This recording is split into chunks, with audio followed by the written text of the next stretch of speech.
Ruth Cadbury. Thank you, Madam Deputy Speaker. Prison safety and reform will continue to be major priorities for the Justice Committee until the challenges facing prisons are stabilised. I want to focus on the issue of governor empowerment and on young adults in our prisons. Madam Deputy Speaker, the rise in assault, self-harm, self-inflicted deaths are all unsurprising, with rising prisoner numbers, over-occupied prisons, understaffing and the wave of psychoactive drugs that are washing over prisons and have been over the last couple of years.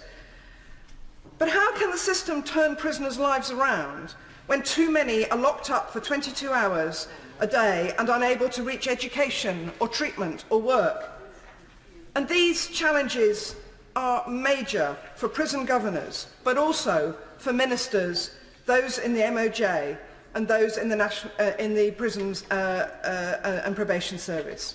Now, back in the Queen's speech of 2016, prisons were planned to be independent legal entities with the power to enter into contracts, generate income and appoint their own boards.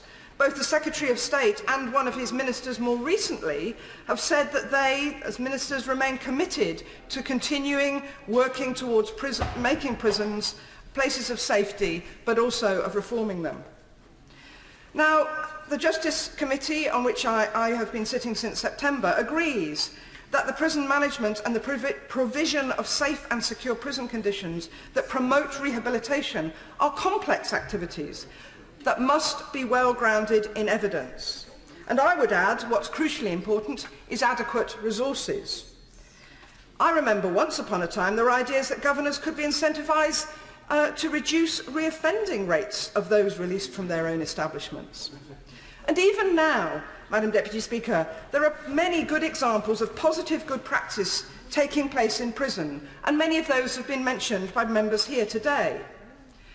But overarching this, there appears to be no joined-up strategy on rehabilitation, or even of reform, when the prison system appears to be always in crisis management mode. This is exactly the time where there needs to be clear lines of accountability between the Ministry of Justice, NPPS and prison governors. And to members of the Justice Select Committee, these lines appear fuzzy at best. So, Madam Deputy Speaker, I do want to ask the Minister at the end of this section of my speech, what is the current status of devolution to governors? What support have governors been given to implement the empowerment agenda? Where is the review of reform prisons? And overarching this, where are the levers? And who gets upset when there are failures? And I want to move on to young adults in the criminal justice system, and here I draw the House's attention to my former trusteeship of the Ruth Cadbury Trust, which initiated the Transition to Adulthood Alliance.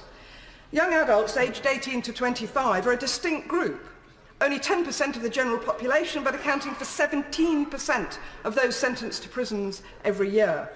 Admittedly a drop from a quarter, but still too many at a key stage in their vulnerable lives. We know that when policymakers, sentencers and practitioners take into account developmental maturity and the particular needs of young adults, research shows that they're more likely to grow out of crime.